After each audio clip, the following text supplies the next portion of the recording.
La Diana, análisis desde el sur con Samuel Saborido.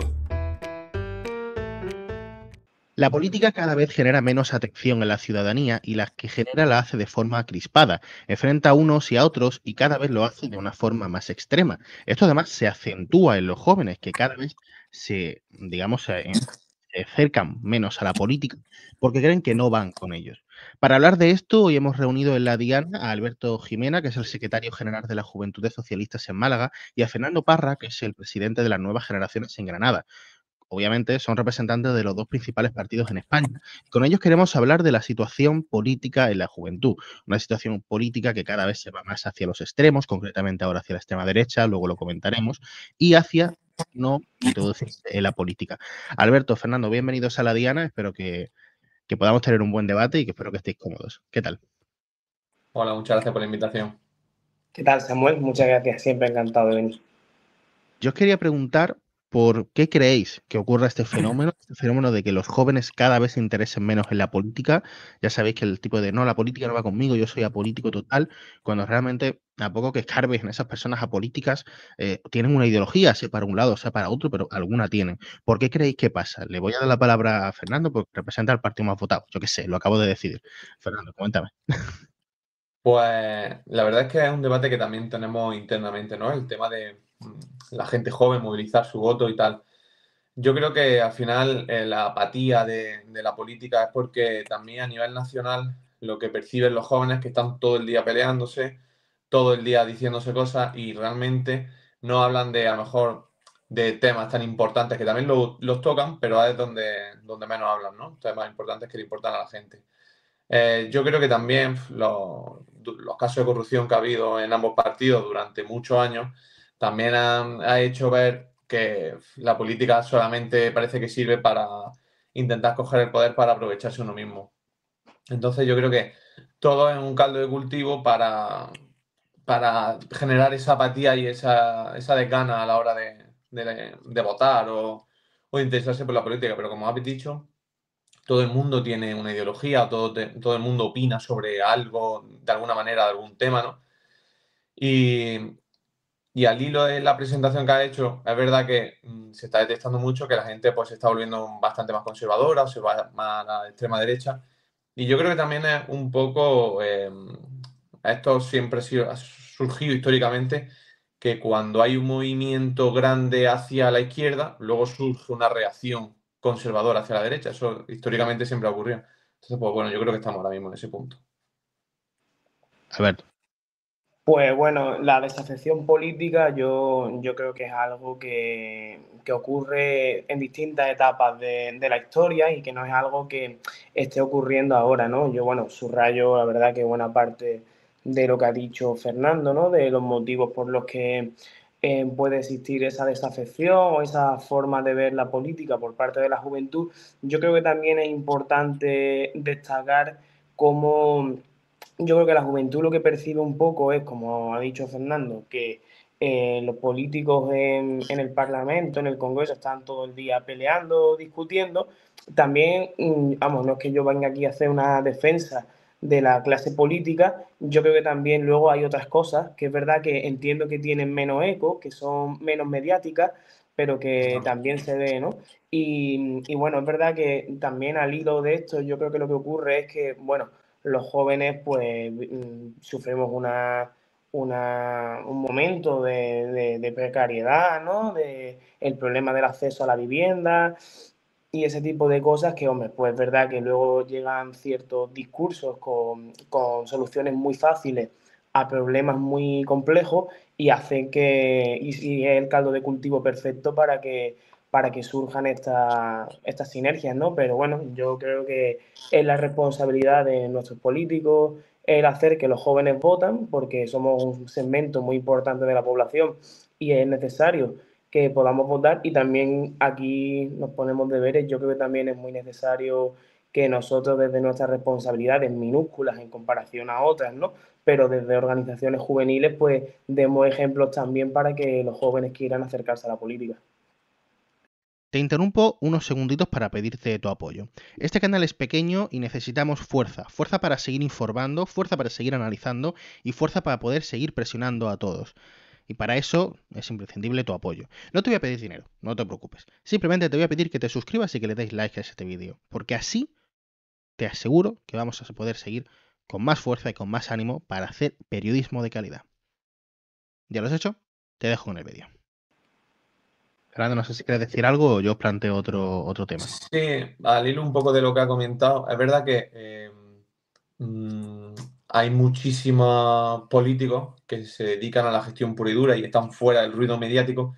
Y es verdad que no vende tanto, por ejemplo, hacer algo de gestión que afecte a un municipio o a una ciudad. Sí, a lo mejor sale en un artículo de un periódico o de un periódico digital, pero eso también es la función del político, gestionar y gestionar bien y en beneficio de la mayoría de sus ciudadanos. Entonces, el altavoz mediático siempre va un poco más donde está el ruido, donde está la polémica y no donde está el día a día del político, que no sea parlamentario, no sea diputado, que es la gestión. Que ahí, perdóname, Alberto, si quería decir algo al hilo de esto, es que ahí nosotros también tenemos mucho que trabajar y muchos deberes que ponernos los periodistas que nos dedicamos a esto y al final, por lo que precisamente os iba a decir, y es que es mucho más viral poner un vídeo de Gabriel Rufián diciendo tranquilícese y cállese a un diputado del PP o una diputada de Vox, que poner al director general de yo no sé qué o al concejal de yo no sé cuántos que está haciendo política útil y que está haciendo gestión más allá de lo más conocido, y porque todo el mundo dice, "No, los políticos los que van allí van, se pelean, hablan uno con el presidente, el otro con la ministra y ya, ¿no?". Bueno, pero es que los plenos en el Congreso duran una eternidad, los plenos en los ayuntamientos también, y si miramos las horas, si miramos lo que la gente ve, hay una clara diferencia y una clara mayoría de las horas que la gente no ve, y en esas horas precisamente donde se debaten las cosas aburridas, esas cosas que vienen de Europa o esas cosas que vienen de una cuestión más ordinaria, que no generan tanto debate, y que ahí es donde se ve el trabajo de los políticos y donde muchas veces está lo que vosotros estabais destacando, que es ese político que sí que gestiona. Le voy a dar la palabra a Alberto porque le interrumpo. No te preocupes. No, pues yo es que en este punto yo creo que estamos completamente de acuerdo, porque yo creo que a él le pasa igual que a mí también, que tenemos muchos compañeros y muchas compañeras que se dedican a la política de forma, o sea, en los ayuntamientos, ¿no? Que trabajan, ¿no? Y vamos, en muchos casos están en la oposición hasta de forma gratuita, ¿no? Pero bueno, yo por ejemplo, yo el ejemplo que quiero destacar era que cuando hace poco más de un año ocurrió lo de la Dana, que es verdad que la Dana famosa fue en Valencia, por desgracia, todas las muertes que hubo, pero que en Málaga golpeó bastante fuerte.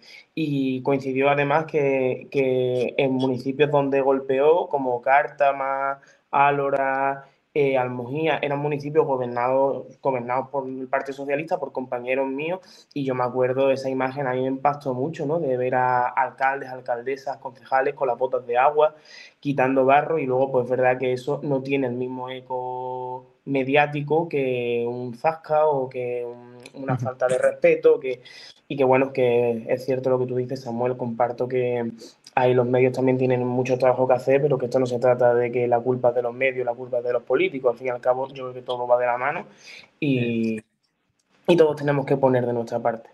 Y sí, en esto nos que decíamos, también las redes sociales, la tiktokificación de todo, del mundo, de la política, también genera mucho impacto, ¿no? En eso de que solamente lo viral, o sea, solamente el zasca se haga viral.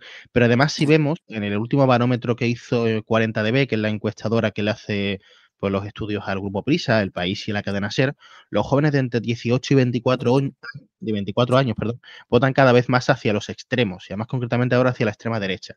El 30,6% concretamente de los jóvenes votarían a la formación liderada por Santiago Abascal, Vox, pero, y esto va a preocupar más a ambos, además, es que la gente se aleja del centro, y es que solamente el 27% de los jóvenes votaría a alguna de las dos formaciones que estáis aquí representadas. El 19,5% votaría al PSOE y el 5,7% votaría al Partido Popular, recordemos en la franja de edad de entre 18 y 24 años. Quiero preguntaros qué os parece, por qué creéis que la gente se va más hacia la extrema derecha, y si no creéis, que como ya habéis realmente ya reconocido, que puede venir por errores de vuestro propio partido. Le daré la palabra a Fernando. Sí, bueno, yo creo que, bueno, en primer lugar, es verdad que hemos cometido errores en el pasado, sobre todo el nacimiento de Vox viene básicamente de la mayoría absoluta de Mariano Rajoy. Mucha gente del espectro de la derecha, pues no se ve quizá representada en el gobierno de Rajoy, que es verdad que se centró muchísimo en salvar de la quiebra a España en una crisis económica muy profunda, y a lo mejor pues se olvidó de otros ciertos temas que a la gente de derecha pues le importaba. Entonces, bueno, de ahí surge Vox realmente, ¿no? Luego los mensajes fáciles, las soluciones fáciles, como comenta antes el compañero de la Juventud Socialista, las soluciones fáciles a problemas complejos, yo creo que también es un clickbait que se dice ahora para llamar al voto joven. Y luego estamos acostumbrados a ver que en los discursos o en las tomas del Congreso se preparan un extracto para dar un mensaje solamente, para luego hacer el corte y subirlo a redes sociales de su intervención, ¿no? Entonces, bueno, cuando se intenta simplificar todo mucho, sobre todo en la política, de temas complejos a algo muy simple, pues suelen surgir al final los populismos. Y está el populismo de derecha y el populismo de izquierda. Y al final esa gente, ese voto, está reclamado por gente en momentos donde hay más crispación, donde los problemas son más polémicos y es donde resurge. Está medido y estudiado que, por ejemplo, cuando hay problemas en Cataluña o cuando hay picos de inmigración o de problemas de este tipo, Vox es quien sube. Entonces, bueno, tampoco a los partidos moderados no nos interesa que los ciudadanos perciban que hay realmente esos problemas que están magnificados muchas veces pues, por los extremos. Alberto. Pues Samuel, respecto a las encuestas, lo que yo te estaba diciendo, pensando mejor dicho, era que las encuestas son, ¿no? Y que, hombre, es cierto que las encuestas marcan una tendencia, ¿no? Y que hay que respetarlas porque marcan un momento político muy concreto, ¿no? Como puede ser el de la semana donde se ha hecho la encuesta o desde el momento. Pero, claro, yo aquí lo que vengo a decir es que la realidad luego yo creo que es otra, ¿no? Y es que, al menos en mi experiencia, desde que yo milito y tengo, bueno, ciertas responsabilidades, ¿no? Que es que hay una mayoría de la juventud que hace un poco bueno, un poco no bastante, de menos ruido, de que no se prodiga tanto, pero que luego a la hora de votar, pues son los que votan. Al menos, vaya, yo en la experiencia que tengo realmente en las elecciones del 23 de julio, ¿no? Donde Pedro Sánchez pudo revalidar el gobierno, la juventud, o sea, la mayoría de la juventud votó al Partido Socialista, ¿no? En un porcentaje más amplio, ¿no? Ahora tú has dicho de 18 a 24 años, no te sé decir si era de 18 a 30, pero sí que recuerdo ese dato perfectamente porque, bueno, como te podrás imaginar, yo sacaba pecho de ello, ¿no? Entonces, que lo que quiero decir que sí, que yo siempre digo que hay una juventud un pelín más ruidosa, por denominarla de alguna manera y finamente, pero que yo creo que luego hay una juventud que mayoritariamente no entra tanto al debate en redes sociales, no discute tanto, en definitiva, hace menos ruido, pero que luego vota, ¿no? Es verdad que los momentos políticos, momentos son, y el momento que haya que volver a votar, ya sea en el ámbito autonómico, nacional o municipal, pues ya se verá, ¿no? Pero yo tengo esa esperanza de que los partidos centrados siempre acabemos acaparando el voto joven y que los partidos más populistas y tal los acaparan o lo tienen durante un momento determinado. Yo quería preguntar por algo, y es que digamos que la política es compleja. Lo que se habla, sobre todo lo que se habla en el Congreso, cuando viene de Europa, en algunos casos incluso los ayuntamientos, o sea, es complejo de que lo entienda cualquiera, incluso los que nos dedicamos a seguir la actualidad política. Incluso a eso podemos sumarle cuestiones orgánicas, es decir, ¿por qué Alberto representa a las juventudes socialistas que se identifican claramente con el PSOE, pero tú, Fernando, representas a las nuevas generaciones? Dice, ¿qué son las nuevas generaciones? ¿Quiénes son? Porque no son juventudes del PP, que es más fácil de entender. ¿Por qué uno soy secretario general y otro es presidente? Igual la gente desde fuera que vea un telediario y dice, ¿Y a mí por qué me importa esto? O sea, ¿por qué tienen estos nombres tan raros? No entiendo nada. ¿Creéis que ahí la política se podría simplificar más para que todo el mundo la pueda entender? Bueno, yo creo que cada partido tiene su estructura, ¿no? Y es verdad que se hacen unos equipos, se eligen unas personas, pues bueno, para liderar esa organización y dentro de esa organización, pues la estructura es la que supuestamente es la que tiene que, pues, tirar para adelante, tratar los temas que se le encargan y demás. Entonces, el hecho de que, bueno, sea secretario general en Juventud Socialista o el presidente en Nuevas Generaciones, quien sea la cabeza de la organización, yo creo que eso es algo meramente estructural, pero tampoco es verdad que la gente nueva, cuando entra a un partido, entra a una organización juvenil, muchas veces yo detecto que no entienden cómo funciona esto, que hay un órgano que es una junta directiva o un comité ejecutivo donde nos reunimos cada X meses para debatir, para hablar sobre los temas, para ver qué es lo que vamos a hacer de aquí a unos meses, que son, en caso de Nuevas Generaciones, la junta directiva y los comités ejecutivos son los órganos más importantes de consulta y de debate entre los congresos, que los congresos nosotros los celebramos orgánicamente cada 4 años. Entonces, bueno, es verdad que cuando entras en una organización no tienes nada ni idea de esto, pero si de verdad te interesa la política, al final esto te acaba empapando y entiendes cómo funcionan, te lees los estatutos.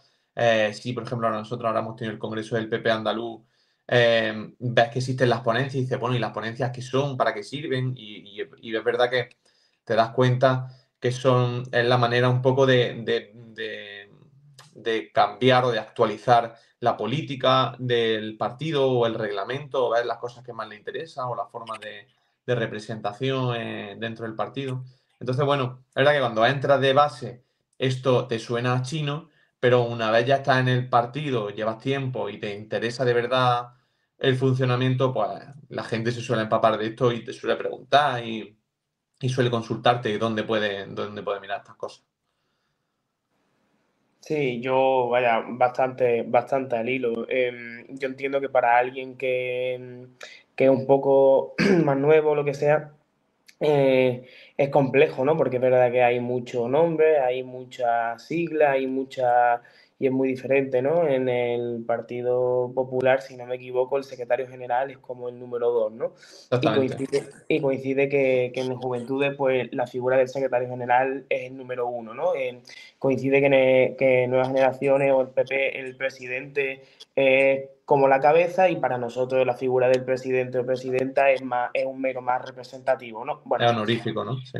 sí, honorífico, sí, se le da normalmente a alguien pues ya de una edad, en el caso de Juventudes, pues alguien que ya tenga edad para casi irse a modo de reconocimiento, pero no tiene una función como tal, ¿no? Y no sé si existe para vosotros la figura del secretario de organización, ¿no? Creo que sí, ¿no? Pero no creo que funciona distinta a la nuestra. La función del secretario de organización es para vosotros la figura del secretario general, es decir, es distinto, aunque al fin y al cabo en la práctica es lo mismo, ¿no? Tú has hablado de junta, lo nuestro se llama comité, ¿no?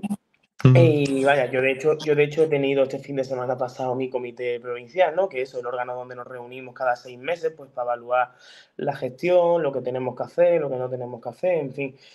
Yo creo que sí, que es verdad que por nombre es un poco complejo, ¿no? Y a mí siempre, muchas veces cuando hablo con alguien, siempre dice, me puede decir, este es el presidente de Juventudes Socialistas. Yo digo, no, yo no soy el presidente de Juventudes, pero bueno, creo que es algo meramente anecdótico y que realmente yo creo que es algo, entiéndeme, que a la gente, a la juventud que está preocupada por la política, yo creo que no le interesa si yo soy secretario general o si el compañero es presidente. Le interesa que podamos llevar sus demandas a los órganos importantes donde se deciden las cosas y poder transformar la realidad. Lo otro ya es una cuestión meramente orgánica, meramente de estructura, donde nos tenemos que regir por unos estatutos. No, tampoco tenemos mucho más margen nosotros para eso, y más nosotros que estamos en una escala provincial, tenemos mucho más por encima.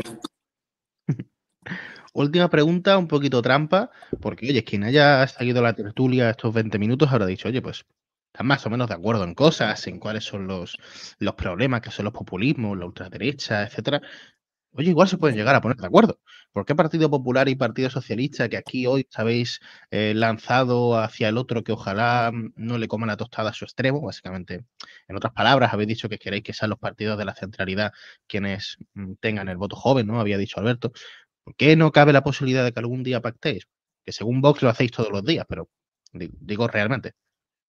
Bueno, yo creo que históricamente ha habido pactos de PP y PSOE, ¿no? Y sobre todo en la Unión Europea se han producido esos pactos y yo creo que es posible, siempre dentro de una moderación y dentro de llegar a acuerdos, ¿no? Es verdad que ahora estamos en una situación difícil, complicada, porque ahora mismo quien sostiene al gobierno pues son partidos completamente contrarios a la idea del partido. Eh, entonces, bueno, pactar. Es verdad que PP también llegó a pactar con CiU, con Convergencia y Unión, en el 96, con Aznar. Pero bueno, es verdad que ahora, al polarizarse todo y a llevarse todos los extremos, tanto el independentismo como, bueno, EH Bildu, que queramos o no queramos, es también un poco descendientes de ETA, entonces son líneas rojas absolutas que el Partido Popular no va a pasar nunca. Entonces es verdad que ahora la situación es compleja y es complicada. Pero siempre que ha habido posibilidad de llegar a pactos, por ejemplo, el Consejo General del Poder Judicial se pactó y es verdad que ha estado mucho tiempo bloqueado, pero se pactó hasta hace un par de años. O sea que yo creo que se pueden llegar a acuerdos, claro que sí.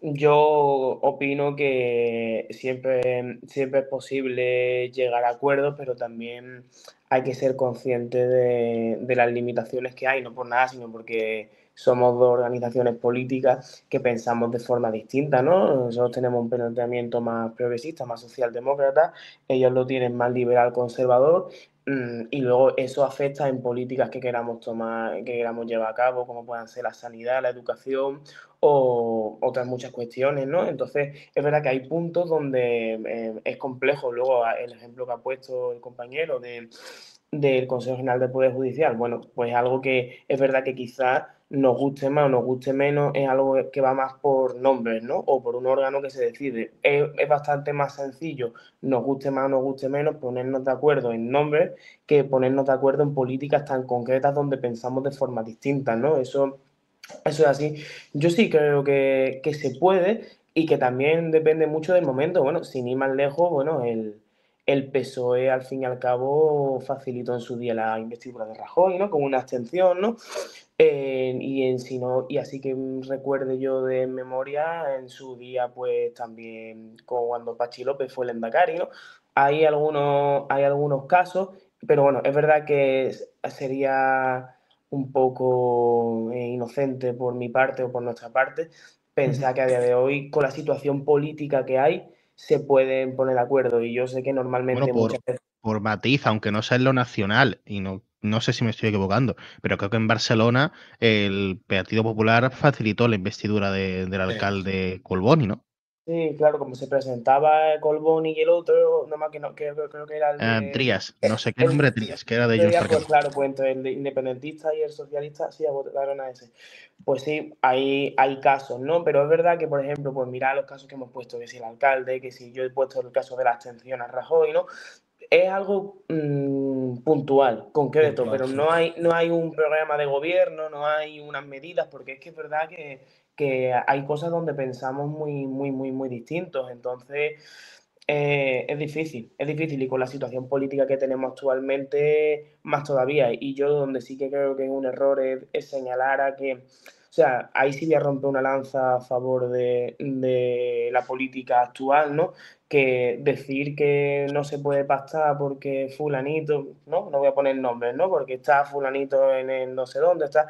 Si miramos la historia, ya han pasado 4 o 5 líderes nacionales por el PP y han pasado por el PSOE, si no me equivoco, Pedro Sánchez el quinto también, y no ha ocurrido. Entonces tampoco hay que entender que es por el momento político actual, creo que es por una cuestión de que política es muy difícil. con esa idea vamos a cerrar esta tertulia de jóvenes políticos. Oye, yo os voy a invitar a que esto lo reeditemos en algún momento. No sé con qué frecuencia, no sé cuándo, pero yo os voy a invitar, lo hablamos fuera de cámara, pero a mí me ha gustado, no sé a vosotros, yo me he sentido cómodo. Me ha parecido Sí, sí. interesante. La verdad es que, bueno, el debate este así de los líderes de los diferentes partidos de las organizaciones juveniles es interesante, sobre todo dentro de la moderación y no la crispación. Yo creo que está guay. Sí, es interesante porque al fin y al cabo tirarnos los trastos a la cabeza es lo más fácil, ¿no? Y todos podemos disponer de un argumentario, de una historia, pero yo, por ejemplo, vamos, no lo digo por nada, yo no tenía nada preparado, ¿no? Yo porque el discurso de la desafección política creo que es algo que lo debatimos mucho internamente nosotros mismos y como la idea era ser constructivo, pues digo, para ser constructivo hay que ser natural, ¿no? Entonces, pues así he tratado de serlo. Pues así ha sido. Nosotros cerramos por hoy esta tertulia y quizá más adelante lo hagamos. Gracias por ver el vídeo. Chao, chao. La Diana es un video podcast autoproducido y presentado por Samuel Saborido. Puedes vernos y escucharnos en YouTube, Spotify e iVoox. Y ahora también leernos en ladianapodcast.com.